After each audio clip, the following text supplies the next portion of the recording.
Last July, a girl was recovered from a suspected sex trafficking ring in Dallas 26 days after she was reported missing from Waxahachie. She was 11.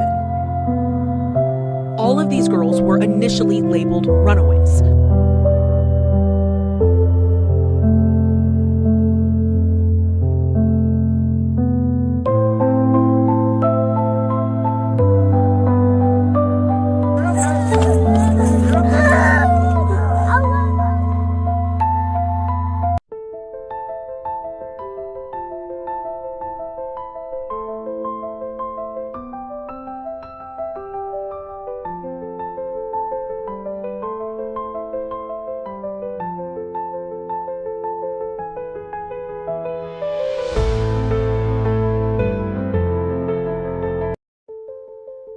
How does somebody like Roy Whited just vanish? White County High School are Tennessee State champions again for the second year in a row under Roy Whited. What an incredible run by the Warriors. The Bible says Jesus is the good shepherd. He calleth his own sheep by name and leadeth them. After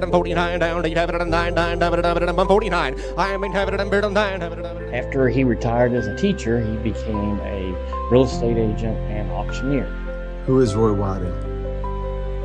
My name is Brad Walker, and Roy Whited was my high school basketball coach, but he was much more than that. He was a mentor, he was a friend, he was a boss. I worked for him at his auction company, at his antique store. Well, Roy was, of course, he was a teacher. He taught high school history. He's also a basketball coach, and he actually won the state championship 2 years running.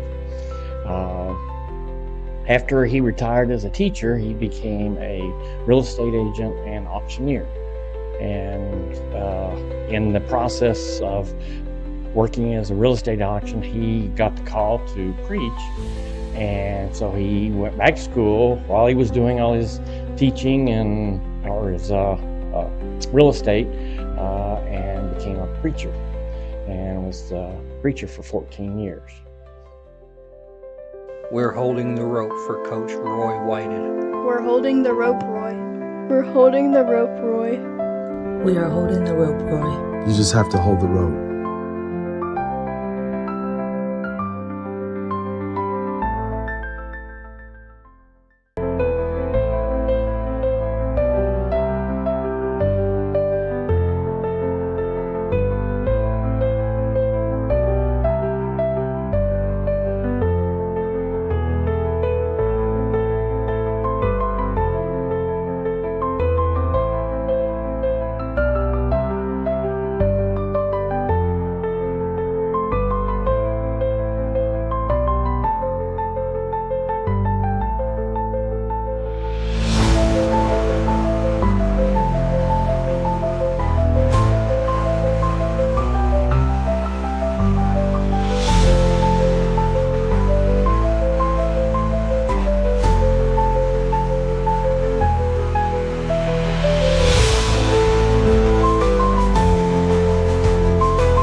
Welcome back to Missing People in America with Tessa and Jessica. Today we are here with the family of Crystal Cottle, who went missing from Ridge Springfield, Washington on January 4th, 2023.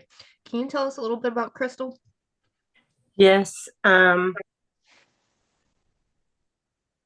the missing part or her life?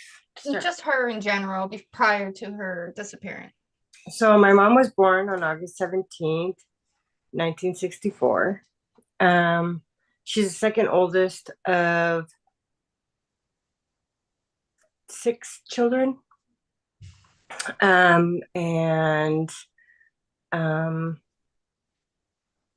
She's the mother of 3 children, me being the oldest, my sister is the second eldest, and my brother Michael, who's the baby of the family. She has, I believe, 16 grandchildren. Yeah, there's a lot. And there's also great-grandchildren that are still in the process of entering the world.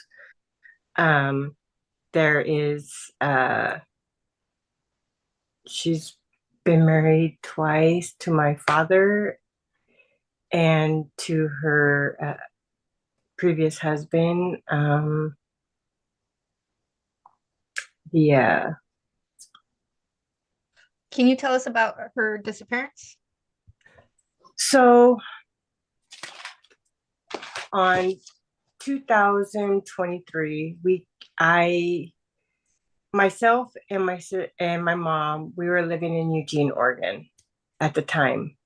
And my sister invited us up, Victoria here, to hang out for the weekend of New Year's. And so I brought my mom up here, and I had to go home because I had children who were in school. So I left, and my mom decided to stay. And it wasn't until my Aunt Aretha called and said, "When is your mom coming home?" And I thought, I don't know, like, she's probably hanging out with Victoria. And she was like, "Yeah, Michelle, but it's been like a while. It's been 13 days. And so I called Victoria, my sister, and I said, "Hey, call me back," because she didn't answer the phone. And then I called my niece and I said, "Hey, babe, where's your mom?" And she goes, "Oh, she's upstairs." And I said, "Where's grandma?" And she said, "I don't know." And I said, "Well, isn't she there at your house?" And she said, "No, Auntie, we sent her home a long time ago." And I said, "Tell mom to call me right now." And so that's when I had called my sister and I was like, "Victoria, where's mom?" And she's like, "What are you talking about? I sent her home on the 4th, which is the day after my birthday." So at this time, we're into January 11th. No, it was the 14th. The Yeah, I called 14th. you on the 13th. Okay, so on the 13th. So we're, 9 days into her disappearance, and I thought she was home. She thought that she was at my house. Right. And so going back to January 4th, we had made arrangements for her to take the Amtrak down to Eugene. She didn't have a license, so that was her main mode of transportation from Eugene up to Kelso, near where I live. And then we would just send her back. So on that day, we stopped at the market, and she let Lily and Ruby, her grandchildren, pick out some things at the store. And then off we went to the train station, where it frequently gets delays. So initially her train was supposed to leave at about 3:15 p.m. And then we would just always check on the app and kind of get updates. And it said it was going to arrive by about 3:50. So we went and hung out at the train station for a while we waited for the train. Said it was going to be there in a few minutes. And then my daughter Lily had an orthodontic appointment at 4. So we just kind of said our farewells at that time. Took her to an appointment. I did receive a text message from my mom at about 4:15, thanking me for her visit and everything that I did, and that she just had a wonderful time, and the apples don't fall far from the tree when it comes to the kids. And so I was under the assumption that she was already on the train. But what I didn't know at that time is that she had gone across the street to it was called the Maltese at that time. It's currently been sold and turned into a different bar. And it's immediately across the street from the train station. And the train actually ended up being delayed for another 3 hours. And we had no knowledge of that whatsoever. So during the course of that, she was waiting over at the bar across the street. She did get intoxicated. So when the train arrived, she went up to try to catch the train, and they wouldn't allow her onto the train. She became a little bit erratic and disgruntled, and the police were called by a bystander because they were concerned. And so the police ended up coming to the scene, calming her down, and then they just kind of parted their separate ways. There was really nothing that they can do. And that was kind of all that I knew at that time what had happened. So when we filed the missing persons report on the 13th, I had not known that she had police contact at that time. It was actually 2 days later that they were going through police records, and one of the officers who had been to the scene at the train station recognized her name and called me back and said, "Hey, I just want to let you know that I had contact with your mom." And so we were able to kind of discuss what the dialogue was. He did let me know that she was severely intoxicated, that he had offered to give her a cell phone to use to call someone to pick her up, which she refused, and said that her phone was almost dead. And he said, well, if you'd be nice and go back across the street, maybe they can help you charge your phone.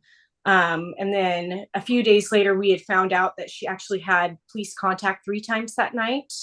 So she had never gone back to the bar after the initial police contact. She proceeded to walk towards the highway of Interstate 5, which is approximately 2 miles from the train station. So in the midst of that, about halfway there, somebody had reported a woman who was distraught on the street. The police did do a drive-by. They said that she was sitting on a curb, and there was nobody around, and she seemed to be calm. So they just proceeded past her. And then about 45 minutes later, somebody had called again, and she had made it all the way to Interstate 5. And there's a mall over there called the Three Rivers Mall. And that was actually our first chance to see any video footage of her, because there are cameras at the train station, but they don't record. So we, weren't able to see anything that had happened at that time. But on the cameras at the Three Rivers Mall, they had seen that she had gotten into a gold BMW. So that was kind of good news for us, because we were searching all over in the Kelso Longview area. We didn't know if she was still up there. We had been to homeless camps, hospitals, jails, shelters, just anywhere, putting out flyers, talking with people, trying to just find out additional information. So now we know that she had made it into the gold BMW, and we're trying to track where she's going. We weren't really able to get very much help from the Kelso Police Department, who was initially working on it. They had, the area that we live in, there's kind of a lot of activity going on, and they, don't really devote so much time to instances like this, because they're unsure whether it's a voluntary disappearance or, something happened. They had no evidence that something had happened. So we had gone in and got her passwords and usernames, because we keep record of all them for her food benefits. And I noticed that she had used her food card down at the ALNA Casino Crossing gas station. So that was good, because now we know that she's moved down about 10 miles. So we were able to get in contact with the Cowlitz Tribe Police and the Kelso Police Department. We relayed all that information through to them. The Kelso Police Department had assumed that she had gone into the casino because they were able to work with the Cowlitz Tribe Police, and they had found video footage of the gold BMW pulling into valet. And the gentleman who had drove her immediately took off and left my mom, and she went through the front. So I'm not sure if she was just intoxicated and intimidated him a little bit. We're still unsure. They've never made contact with the gentleman who was driving the BMW. So at this point, we know that she's made it to the casino. She walks through the front doors per the videos. Not really sure at that time what had happened. The Kelso Police Department initially thought that maybe she had gone inside and gambled because I had given her $300 for Christmas. But come to find out that was not the case, because by the time she'd made it down there, it was about 9:45 at night. And they start checking identification at that time, and her ID was expired. So she had some words with them trying to get through. She had all of her luggage with her, a duffel bag, a suitcase, a handbag.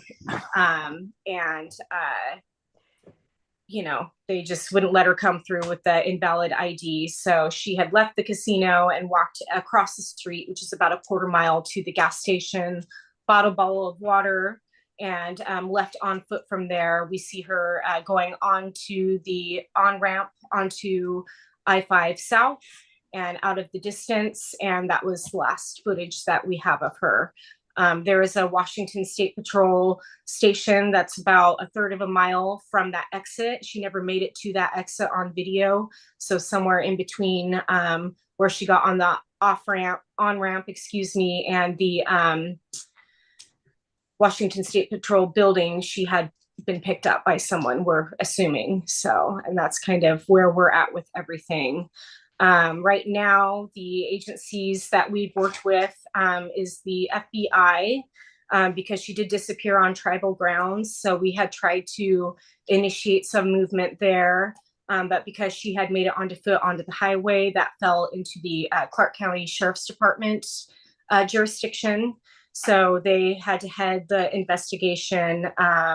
And they were also working with the Cowlitz County Police Department. And then it had moved into the major crimes investigations. And as of about a month ago, she's moved into the cold case unit because it's been 2 years. So, and there's been no movement whatsoever with any information. And it's just kind of just stagnant at this point. So.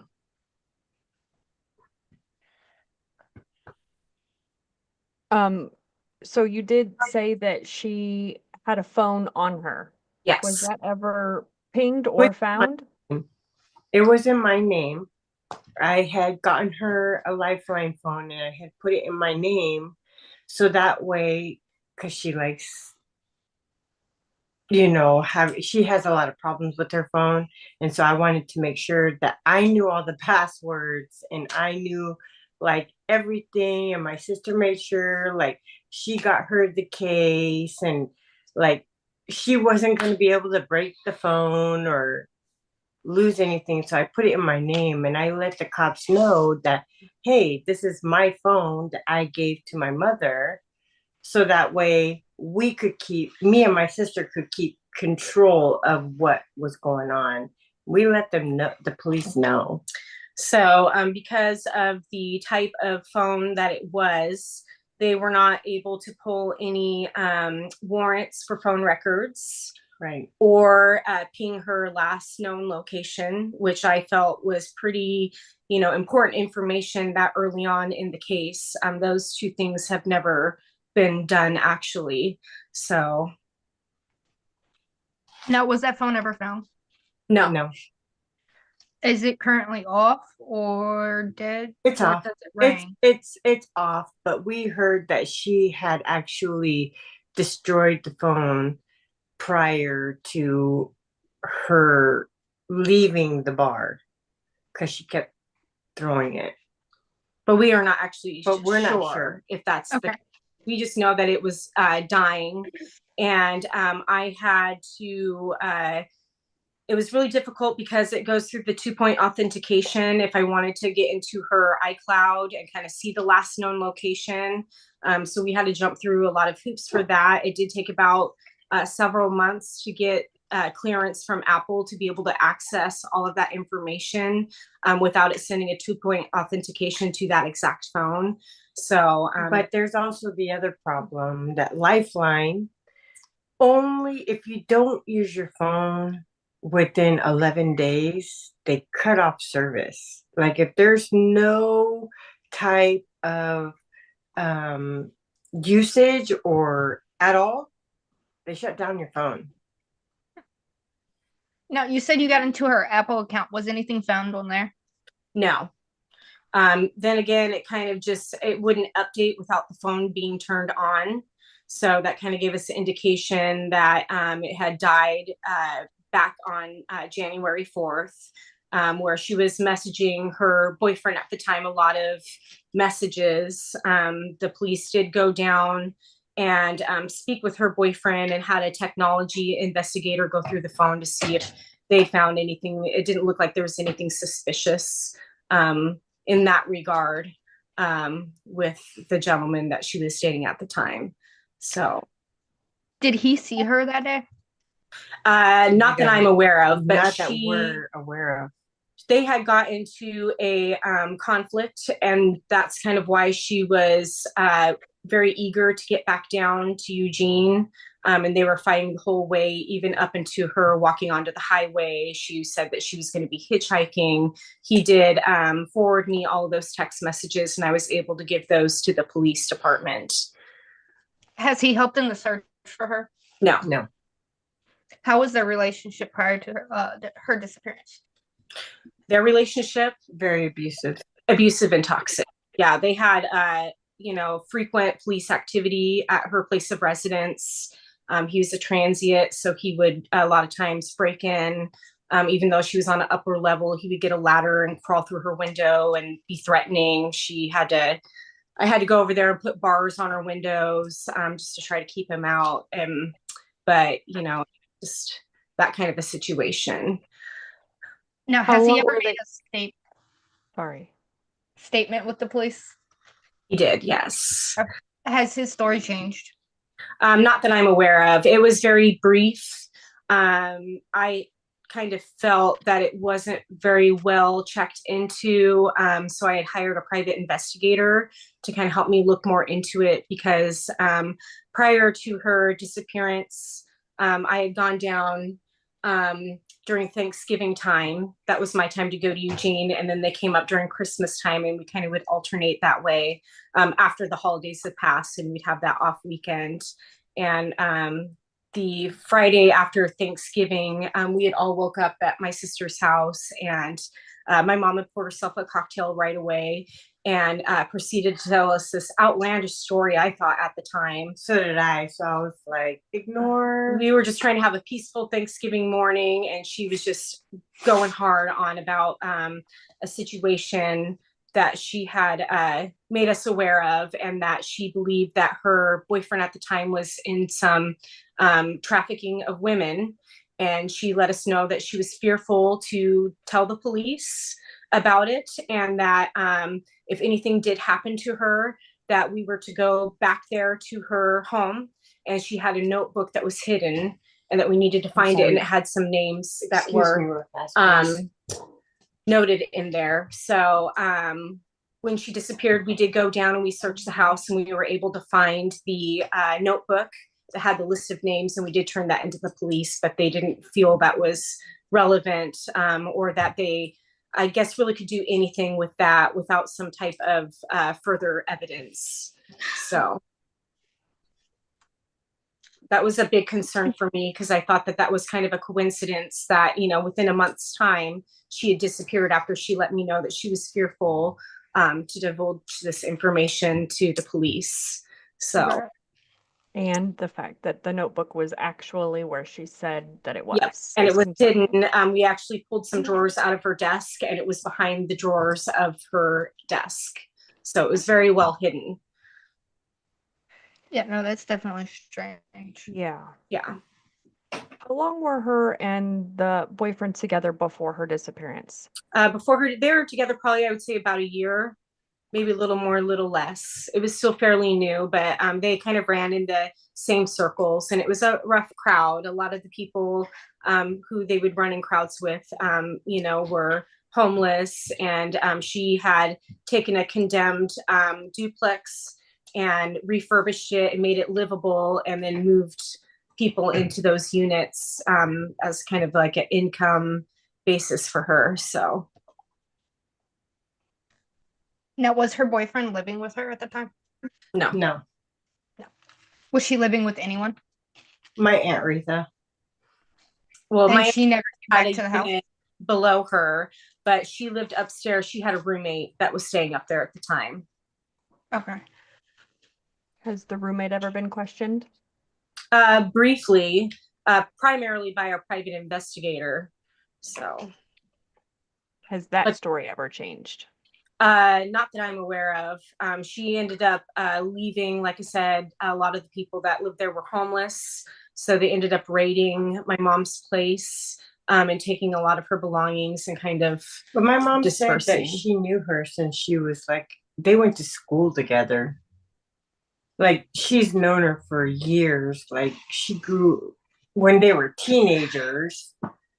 My mom was born and raised in Eugene. So, I mean, she came home to a familiar place and kind of reconnected with old acquaintances and family.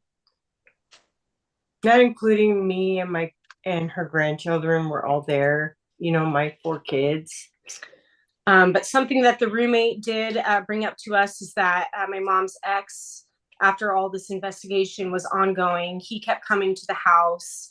I see Crystal's lights on. I know that she's in there. So he was kind of persistent. And, I thought that was kind of odd, because if something had happened with him, why would he keep returning and, kind of coming out it that way? And so he had came up into the apartment one time and was a little bit upset and irrational and drunk. And he had dropped some items out of his pockets. The roommate at that time had brushed it underneath the couch, and come to find out one of them was a knife that did have blood on it. She put it in a bag and kept it. And we did give that to the police department, but they said that they couldn't do anything with that either. So actually they gave it back to me, and I have it in my safe, and we don't know if it's fish blood or, it could be human blood. She had told us some stories about some women who had disappeared, and I'd let the police know about that. Maybe it had some connection there, but they weren't really able to follow up on any of that information either. So, but there he's the one you were speaking of, that was the boyfriend at the time, correct? Yeah. Right. Okay. But there is a previous situation where her ex went to prison, and I kind of feel like he's possibly could have some type of situation with it for trying to kill my mother. So 9 years ago, my mom had been in another abusive relationship, and she had gotten really sick and asked her boyfriend at the time, who she had recently separated from, to drive her to the emergency room. And he did.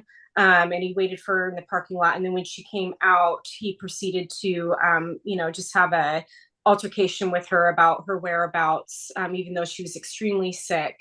And he had physically abused her in the car, and somebody had seen him hitting her with an object, and they called the police, and he took off with my mom, and she followed them, and the police ended up catching up to them, and they were driving out to Estacada, and he has said that he was going to kill her and bury her out there. And so he actually got sentenced to jail for 8 years, and he got released July. He got released. July before she disappeared. 2022. So was that the one she was with then, or the a prior boyfriend? She was communicating with him the whole time he was in prison through third party. So it was prior to the gentleman who she was accusing of sex trafficking. He was 2 boyfriends prior to him. Okay. Now, her home, was it ever searched by the police? They went in, but they didn't do a thorough search of it. No. We actually went in with our private investigator and searched it, tried to gather up any paperwork or things out of place, take pictures before it got raided by all the neighbor folks. So, and it was dead. My mom's room was dead bolted. And we still have things that are in storage that were in my aunt's residence that she kept behind another closed door. So that we haven't thoroughly gone through. But in regards to like any evidence, we don't know, nothing there. And now the place is completely condemned. It recently got purchased by another party.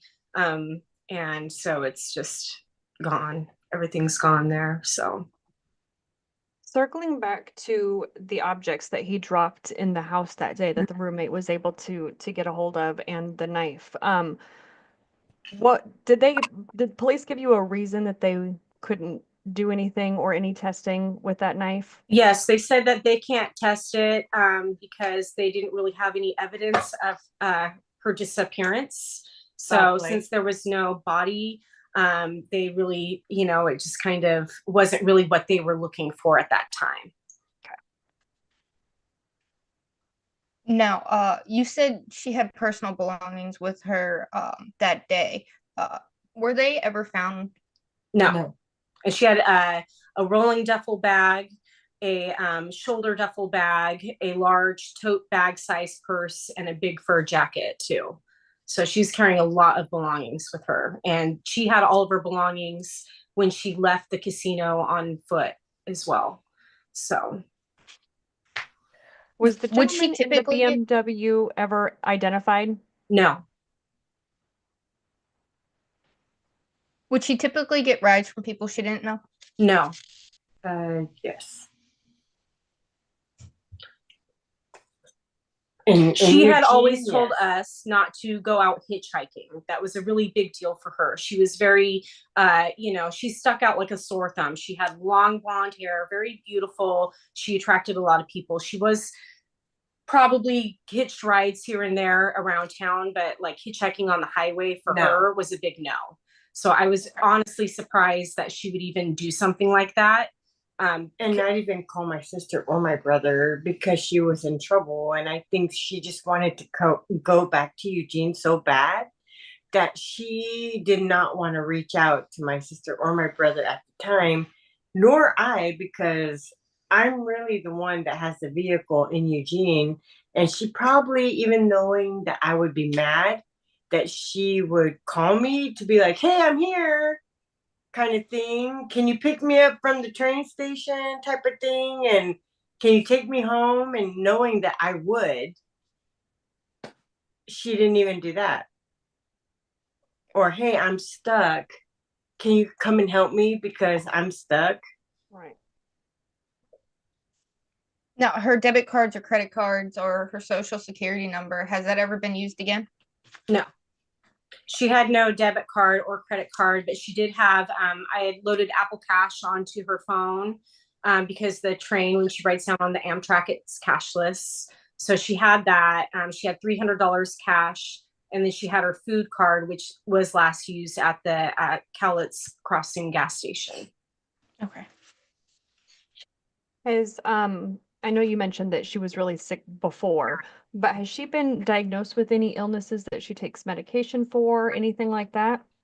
She'd been diagnosed with a severe borderline personality disorder. She also suffered from mental health issues, complex PTSD, alcoholism, to name a few. So, but she was the type to not want to medicate because she just felt she could do things her own way. So she never was medicated. It wasn't like she was coming off of a medication or anything like that. Okay. The area of the spots that she was last located, were they ever searched? I had walked down the highway right there. But along the highway, there is a high fence with barbed wire that goes all the way down. So there wasn't really anywhere that she could have gone off to the side without passing the Washington State Patrol. So I kind of just ended it right there because she would have came to camera view, which the cameras along the highway, they don't record, they're just live feed, but they monitor it. There's a lot of foot traffic that goes on right there next to the casino. And they absolutely would have seen her, Washington State Patrol said, if she would have came close. So I have a few. Have there been any tips or? Oh, go ahead. Go ahead. No, go ahead. I just had a community question asked if the FBI was made aware of that notebook. They were not, because they had let me know that because she got back onto the highway that there was nothing that they could do unless they were asked by the Clark County Sheriff's Department. They cannot do anything about it. So, has there been any tips or sightings of her since? A few people that had thought they had seen her. I had made numerous trips down, someone saying, oh, I see her here, I see her there, and it just wasn't. There was no like factual sightings. There was a point where there were some people at a bar that said she's here, and I ended up getting in contact with one of the bartenders there and sending over the picture, and she said it looks like her, but that's not her. So and that was all the way back down into Eugene. We had some spam sightings also near the coast, Arizona, all over the place. So yeah, and none of them were ever confirmed. No.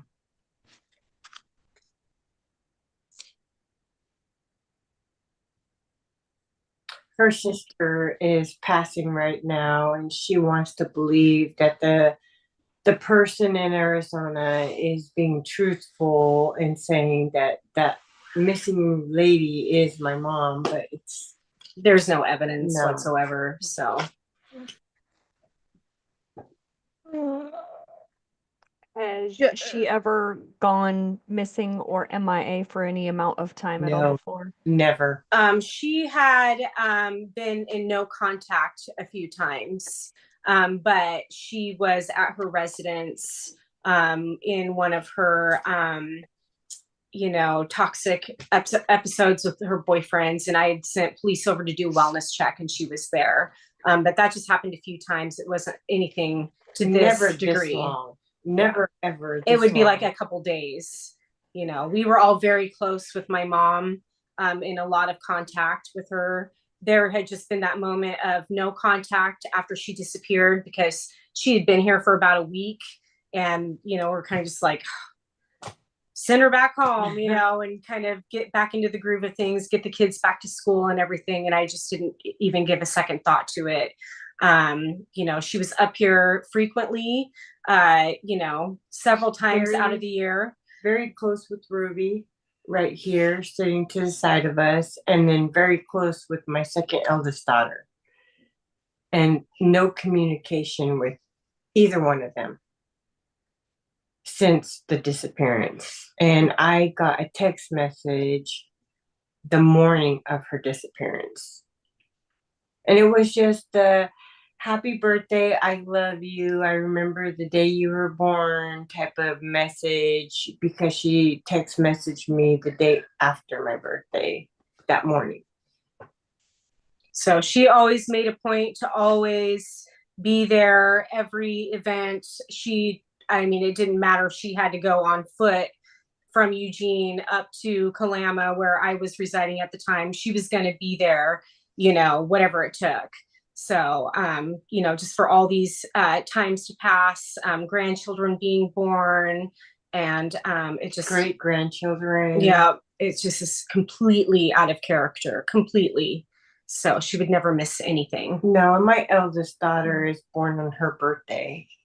So, my daughter is going on her third great grandchild, and she wouldn't miss it.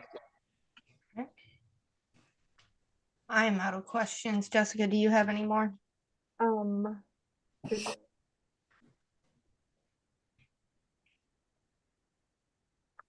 So I guess kind of something that I would like to say is, with the new cold case detective who we're working with, he just called me even yesterday. He's going to go ahead and have us try to find some dental records for her, which we don't think she's been to the dentist since she's moved here, that we're aware of. So, but they said any dental records are great. So we have to call around up in Alaska where she initially came from, try to find her old dentist, see if we can get some dental records drawn up. I also told him that I would like to request that, because he was concerned that there had been no warrant established for the location of the phone and the phone records. And then before it got switched to cold case, they were going to do a news broadcast about her story and also offer a reward, but they were never able to follow up with that, like they said that they were going to. So, and then also, like I said, nobody had ever talked to the driver of the gold car. I felt that would be, important information to see what he had to say. Maybe she had said where she was going. I mean, you just never know, or what the context of her, was she charging her phone at the time? Like, did she have her phone? Was she saying something in the car? Was she intoxicated? Yeah, I think that's all important information. And then, like I said, nobody ever followed up on the notebook either. So, it's, a lot of information that hasn't been tackled that I feel could lead us to what had happened that night. So. Now, you brought up the dental records. Have you submitted DNA to? Yes, they were able to, on her 1-year anniversary, they finally came up to my place of business and did a swabbing of me, and then went down to Eugene where her sister resides and swabbed her as well. But it took them a whole year to get that DNA testing done. And you said that she was in Alaska. What states does she have ties to? Anchorage, Wasilla. She was in Alaska, Washington, where I am, and then Oregon. So those were her three primary, her corridor right there. In California. And how long has she been in Eugene? For a couple of years. I moved from Alaska to Oregon in 2015, January 2015. And I stayed a short while with my dad and my mom. And then I moved to Eugene, and she followed like 6 months after I got there.